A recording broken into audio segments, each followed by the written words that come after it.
Mizan IT pro চ্যানেলে সবাইকে স্বাগতম।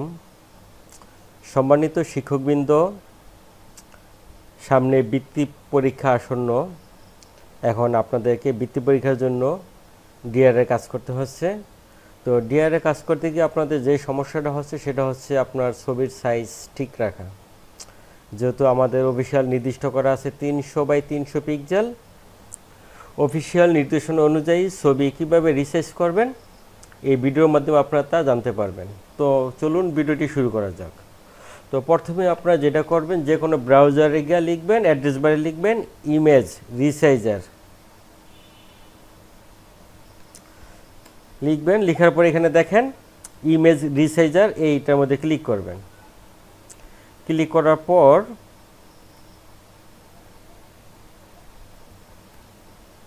এখানে দেখেন সিলেক্ট ইমেজ, এখানে ক্লিক করবেন। ক্লিক করার পর আপনার যে ছবিটাকে আপনারা সাইজ ছোট করবেন সেটাকে ওপেন করবেন। তো আমি এই ছবিটাকে ওপেন করব। ছবিটা ওপেন হচ্ছে। ওপেন হওয়ার পর এখানে দেখতে পাচ্ছেন এই যে ছবিটা ওপেন হয়েছে। দেন ওপেনের এখানে কয়েকটা জিনিস আছে, ক্রপ আছে, রোটেট আছে, ইমেজের সাইজ লেখা আছে, আর এখানে ক্রস রিমুভ। তো আমরাতে কাজ হচ্ছে গিয়া ক্রপে, এখানে ক্লিক করব। ক্লিক করলে দেখেন ছবিটা একটু বড় হয়ে গেছে। এখান থেকে অ্যাসপেক্ট রেশিও এখানে ক্লিক করবেন। ক্লিক করে আপনারা একটু নিচের দিকে দেখেন, এখানে লেখা আছে 1:1 স্কোয়ার, এখানে ক্লিক করবেন। ক্লিক করার সাথে সাথে দেখেন একটা স্কোয়ার একটা ফ্রেম তৈরি হয়ে গেছে। এটাকে আপনি একটু ধরে বসান। এখন দেখেন যদি আপনার ছবি অনুযায়ী ফ্রেমটা ঠিক থাকে তাহলে আপনারা কাজ হয়ে গেল। যদি ঠিক না থাকে তাহলে আপনারা একটু এভাবে ছবিটাকে ঠিক করে নেবেন। ঠিক করে যখন আমার ছবি ঠিক হয়ে গেল, যে কতটুকু আমি ছবিটা রাখবো এটা ফিক্সড করার পর আমরা এই ক্রপ বাটনে ক্লিক করব। ক্লিক করার পর দেখতে পাচ্ছেন আবার ছবিটা ছোট হয়ে গেছে। এখান থেকে এই জায়গায় দেখতে পাচ্ছেন বাই সাইজ, উইথ আর হাইট। উইথে আমরা দেব, লিখব 300, হাইটে লিখব 300। দেখেন একটু আপনাকে দেখাই, এই যে ছবিটা দেখেন আগের সাইজ ছিল 900x903 এখন হয়েছে 300x300। তাহলে আমাদের সাইজ এই সাইজ অনুযায়ী হবে। এখন আমরা জাস্ট এই এক্সপোর্ট বাটনে ক্লিক করব। ক্লিক করার পর একটু অপেক্ষা করতে হবে আমাদের। ছবির প্রসেসিংয়ের কাজ চলতেছে। এখন দেখেন ছবির কাজ শেষ। এখন বলতেছে ডাউনলোড ইমেজ। তো আমরা এই ডাউনলোড ইমেজ এই বাটনে ক্লিক করব। ক্লিক করলে দেখতে পাচ্ছেন এই যে এখানে ছবিটা ডাউনলোড হয়ে গেছে। এই যে দেখেন ছবি দেখাচ্ছে, এই যে ডাউনলোড হয়ে গেছে ছবিটা আমার। তাহলে ছবিটা সাইজ হয়েছে দেখেন, দেখতে পাচ্ছেন 300x300 দেওয়া আছে এবং ছবির সাইজ হয়েছে 18.9 KB।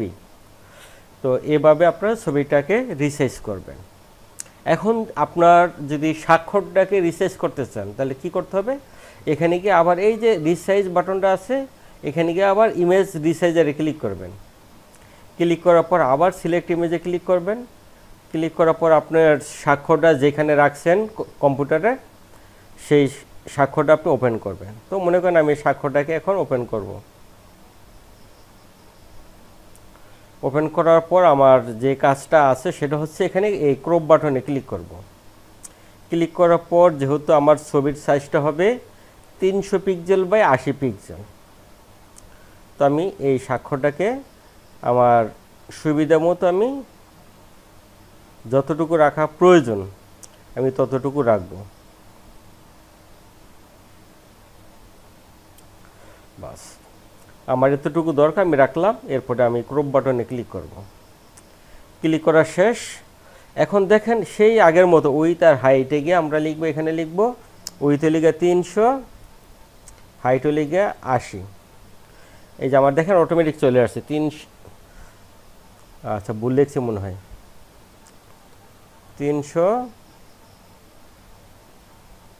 এখানে হবে 80। আচ্ছা এরপরে এই এক্সপোর্ট বাটনে ক্লিক করব। ক্লিক করার পর সেই ছবিটা এক্সপোর্ট হবে, স্বাক্ষরটা ঠিক একইভাবে এই ডাউনলোড ইমেজ বাটনে ক্লিক করব, ক্লিক করলে আমার সেই স্বাক্ষরটা দেখতে পাচ্ছেন যে রিসাইজ হয়ে গেছে। এই হচ্ছে আমাদের কাজ। তো আশা করি সবাই বুঝতে পারছেন। তো আপনারা সহজেই অনলাইনে সহজেই আপনার ছবিকে রিসাইজ করতে পারবেন কোনো রকমের সফটওয়্যারের সাহায্য ছাড়াই, খুব সহজে। তো আমার ভিডিওটি যদি ভালো লাগে অবশ্যই আমার চ্যানেলটিকে সাবস্ক্রাইব করবেন। ধন্যবাদ সবাইকে।